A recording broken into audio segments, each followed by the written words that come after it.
BJP सांसद बृजभूषण शरण सिंह के खिलाफ महिला पहलवान बैठी हैं धरने पर। दिल्ली के जंतर मंतर में चल रहा है धरना, जिसके समर्थन में हज़ारों की संख्या में लोग अलग अलग जगहों से आकर समर्थन दे रहे हैं। इसी संबंध में अंधा आईना की टीम भी जंतर मंतर पर पहुंची और वहां कुछ लोगों से बातचीत की। इस वक्त हम दिल्ली के जंतर मंतर पर मौजूद हैं, जहां पहलवानों खिलाड़ियों का जो है धरना प्रदर्शन चल रहा है। बृजभूषण शरण सिंह के ऊपर जो आरोप लगाए गए हैं उत्पीड़न के, उसकी गिरफ्तारी और पद से इस्तीफे की मांग को लेकर के ये धरना प्रदर्शन लगातार लंबे समय से जारी है। हालांकि यहां समर्थन में दूर दराज से किसान भाई, आम आदमी और महिलाएं, सभी तरह के लोग यहां पहलवानों के समर्थन में उतरे हुए हैं। लेकिन कारण क्या है कि अब तक इस पर कोई भी इनकी मांग पर, इनके जो इनकी डिमांड है या जो इनका न्याय है जिसके लिए ये मांग कर रहे हैं, उस पर अभी तक कोई सुनवाई नहीं हो रही है। इसका कारण तो नहीं जानते। हालांकि कर्नाटक में चुनाव रैलियों में हमारे जो प्रधानमंत्री नरेंद्र मोदी, गृह मंत्री अमित शाह, वो सब इस वक्त व्यस्त चल रहे हैं। हो सकता है ये कारण हो कि इस तरफ ध्यान नहीं दिया जा रहा, लेकिन ये अगर देश के सम्मान, नारी सम्मान की तरफ देखा जाए तो ये कोई एक उचित कार्य नहीं है जो सरकार की तरफ से किया जा रहा है। सरकार को पहले इधर देश की इज्जत पर ध्यान देना चाहिए। चुनाव प्रचार से ज़्यादा महत्वपूर्ण हमारे देश की इज्जत है। और ये बेटियां जो यहाँ धरने पर बैठी हैं, पहलवान जो यहाँ धरने पर बैठे हैं, वो देश का गौरव हैं, देश के लिए मेडल लाए हैं। और बेटी की इज्जत, जब एक परिवार की इज्जत हो सकती है तो बेटी की इज्जत एक देश की इज्जत भी हो सकती है। इस पर ध्यान देने की जो है ख़ास ज़रूरत है। लेकिन कारण क्या रहा है ये हम नहीं कह सकते। ये तो सरकार की अपनी जो विचारधारा है, वो किस कार्यशैली पर काम कर रहे हैं, ये उन्हीं को जानकारी होगी इस बारे में। बाकी ये धरना कब तक चलेगा, इन्हें न्याय कब तक मिलेगा और ये इनकी जो मांग है न्याय की, उस पर क्या अमल होगा और कब तक अमल होगा, ये कहा नहीं जा सकता। ये आगे आने वाला वक्त ही बताएगा। मैं नाज़रीन लगता है क्या कहना चाहेंगे, अंदर से क्या आवाज़ आती है, क्या होना चाहिए इस सारे मामले को लेकर के? एक लोकतांत्रिक स्तर पर क्या होना चाहिए? हमारा देश एक लोकतांत्रिक देश है। हमें हमेशा कहा जाता है हमारी इतनी पॉपुलेशन है, इंडिया ओवर पॉपुलेटेड है। मैं कहती हूँ कम से कम जब ऐसी चीज़ें होती है ना, सब साथ मिलके खड़े हो जाए। मतलब घरों में ना ये बोलना बंद कर दें कि अगर वो लड़की बोल रही है कि मेरे को ये ठीक नहीं लग रहा है, ये गलत है, तो उसे ये सिखाना बंद कर दें कि नहीं, जाने दो, उसे बोलने दो। सबसे पहली बात, घरों में, स्कूल में, मैंने घर में तो शायद इतना नहीं देखा, मैंने हमेशा से बोला है, कहा है। बाहर आके मैंने ज़्यादा लड़कियों को ये करते देखा है। पति के पीछे अपनी सारी ज़िंदगी बदलते देखा है और फिर भी दबते देखा है। तो ना, पहली बात कि लड़कियों को बोलने दिया जाए। और मैं उन लड़कियों को कहूँगी कि अगर आप नहीं, फिर भी आपको नहीं बोलने दिया जा रहा है ना, भाड़ में जाए, आप बोलो। आप यकीन मानो, अगर आप खड़े होके बोलोगे ना कोई साथ देने वाला ज़रूर होगा, पर पहले आपको खुद के लिए खड़ा होना पड़ेगा। ये कहा जा रहा है कि अब ये जो प्रदर्शन है और ये धरना है, प्रोटेस्ट है, ये पॉलिटिकल हो गया है। क्या ऐसा है या सिर्फ एक? मैं पॉलिटिक्स के बारे में कुछ नहीं कह पाऊंगी। देखिए, अपने स्तर पर गेम के बारे में पता है। मैं सही मायने मैंने खेलना शुरू किया है, मुझे खेल के बारे में पता है। वो काफ़ी देख कर आई हूँ और शायद काफ़ी कुछ अभी भी शायद ना देखा हो, ठीक है। और मैं कोशिश करूँगी वो देखने की ज़रूरत ना पड़े, क्योंकि लोगों का समर्थन मिल रहा है। जगह जगह से किसान भाई भी आए हैं और पॉलिटिशियंस भी आए हैं और भी लोग, आम आदमी भी यहाँ पर समर्थन देने के लिए आ रहा है। तो कैसा महसूस हो रहा है कि देश अब साथ में खड़ा है या अभी कमी है? अभी कमी है। अभी भी लोगों को अपने काम की और चीज़ों की अगर पड़ी है तो अभी कमी है।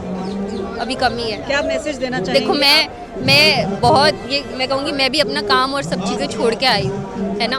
मुझे मेरे लिए कमाना भी होता है, खेल के लिए लगाना भी होता है, और उस खेल से जो पैसे आते हैं वो भी वो कोच खा चुका होता है। उसके लिए तो कभी खेला ही नहीं था। लेकिन जिस सम्मान के लिए खेला था, अगर वो भी वो कोच खाने की कोशिश करेगा तो ये तो नहीं हो सकता है। मेरे लिए तो नहीं हो सकता है। बाकी जो खेल सकते हैं ऐसे, ठीक है, मतलब मैं गलत नहीं कहूँगी, क्योंकि सबके सिचुएशन एक नहीं होती है। मुझे नहीं पता कि वो किस जगह पे और कहाँ उन्होंने वो चीज़ एक्सेप्ट करी होगी या नहीं करी होगी। बस यही है, बस। Thank you and best of luck. और बेसिकली मैं घर जाने वाली थी कल रात को ट्रेन से। मेरे घर वालों को नहीं पता है कि मैं यहाँ हूँ और ना मेरे दोस्तों को पता है कि मैं यहाँ हूँ। उनके लिए मैं नागपुर चली गई और घर वालों के लिए मैं गुड़गांव में हूँ। ये जो यहाँ हो रहा है ये कहानी हर एथलीट की है और ये हम इसलिए देखते हैं क्योंकि जब घरों में या कहीं पर भी कुछ गलत होता है और आप ये किसी बड़े इंसान से मत पूछना, छोटा बच्चा जब बोल रहा होता है ना कि उसे कुछ ठीक नहीं लग रहा है और उसके बाद उसे हम डांट देते ही कह के कोई बात नहीं बेटा वो बड़े हैं, कोई बात नहीं बेटा वो बड़े हैं। ये बड़े हैं इसलिए कुछ भी कह सकते हैं, करते करते वो कुछ भी करने लग जाते हैं। आप इस प्रोटेस्ट का हिस्सा कब से हैं? मैं इस प्रोटेस्ट का हिस्सा बस अभी कुछ टाइम से ही हूँ, तो मैं ज़्यादा आपको नहीं बता पाऊँगी, लेकिन एक एज एन एथलीट में अगर कहूँ तो ये कहानी हर जगह है।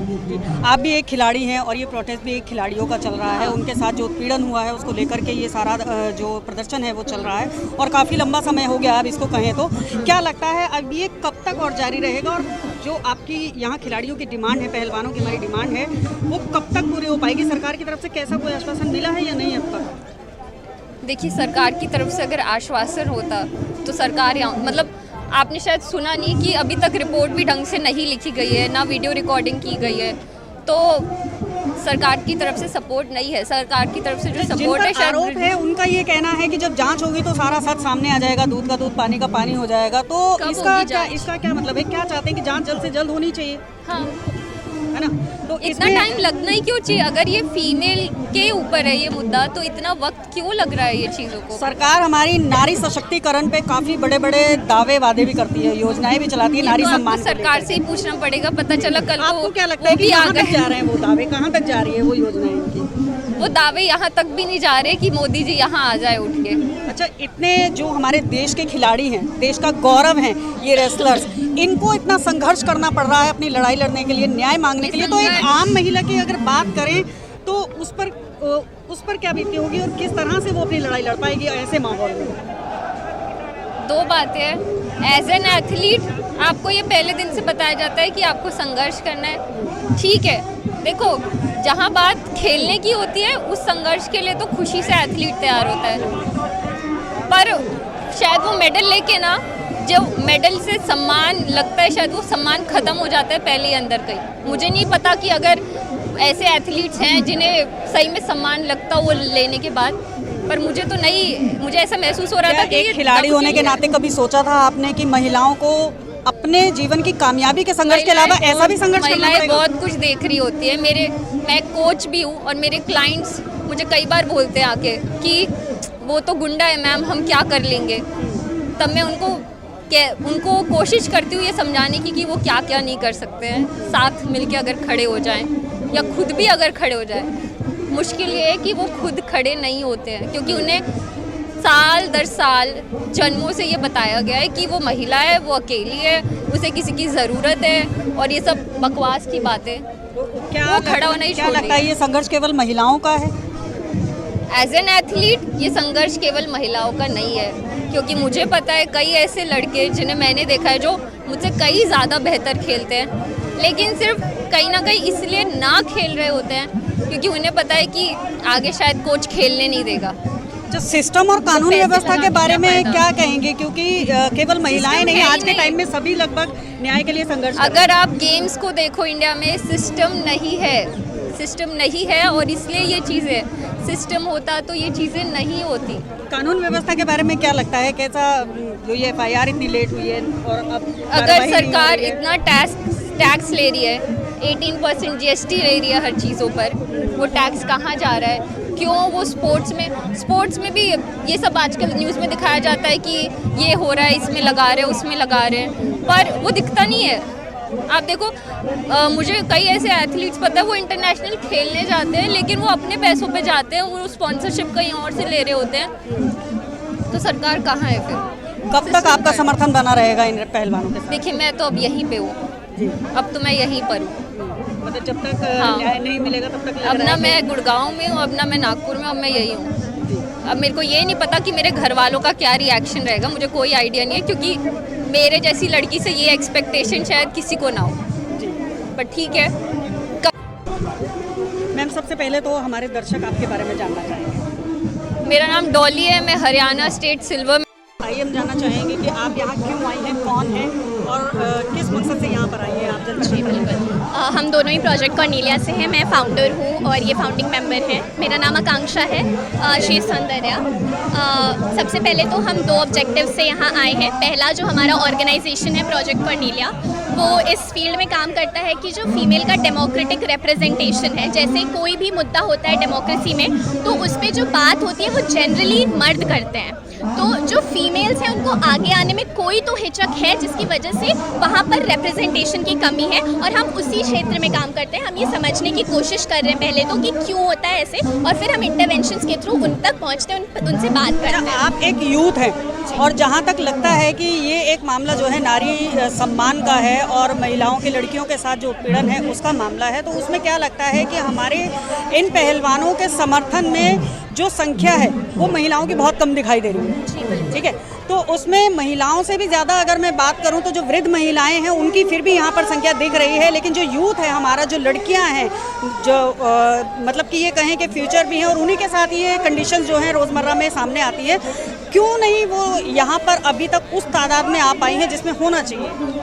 पहली बात तो पहली चीज़ हम जब यहाँ आए तो हमने वही देखा कि फीमेल्स की पॉपुलेशन ही कम है इतनी ज़्यादा।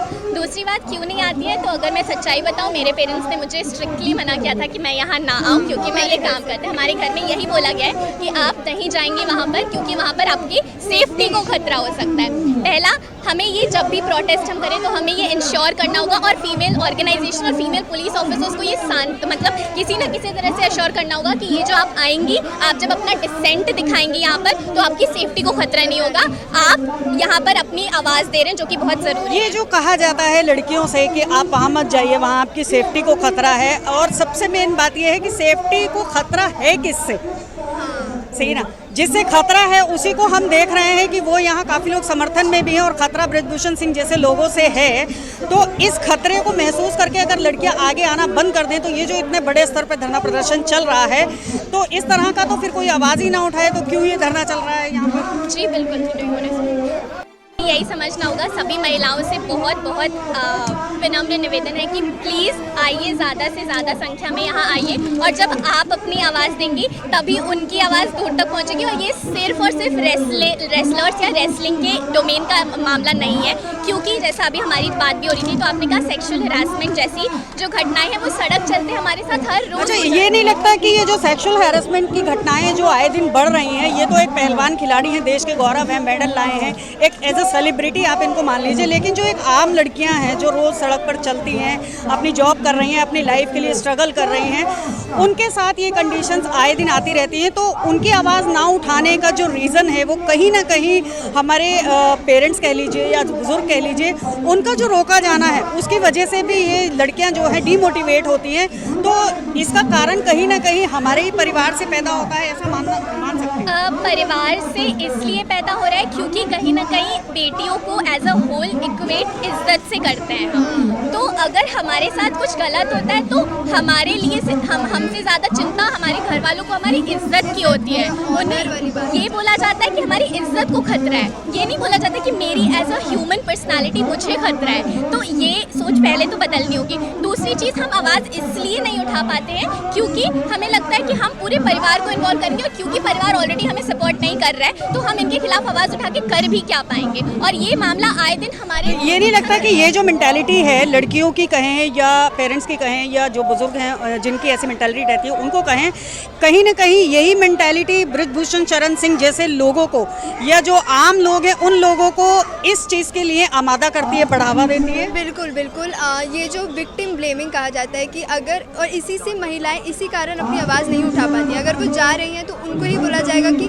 तुम रात को उनके साथ थी, तुम ये कर रही थी। तो विक्टिम ब्लेमिंग और ये सब के चलते ऐसे लोगों को, बृजभूषण जैसे लोगों को और बढ़ावा मिल रहा है और हमारी आवाज़ और दब रही है। और विक्टिम ब्लेमिंग के साथ साथ एक और चीज़ ये कि उन्हें लगता है, एक बड़े जो ऊपर पोजीशन में बैठे उन्हें लगता है कि हमारा जो शरीर है वो उनके अधीन हो जाता है अगर वो पोजीशन में। तो ये सोच भी आपको बदलनी होगी, क्योंकि जब आपको लगता है कि हमारा शरीर आपका है तभी आप हमारे साथ कोई ना कोई कारनामे करते हो, और वो हमारे लिए बहुत ही अच्छा, क्या लगता है जब इन पहलवानों की आवाज़ वहाँ तक नहीं पहुँच रही है, इनको न्याय मिलने में इतना लंबा टाइम लग रहा है और इनका इतना स्ट्रगल हो रहा है, यहाँ पर खड़े हैं, धूप बारिश गर्मी सर्दी हर मौसम को ये लोग झेल रहे हैं, तो एक आम लड़की को अपनी लड़ाई कैसे लड़नी पड़ती होगी और कैसे वो लड़ेगी?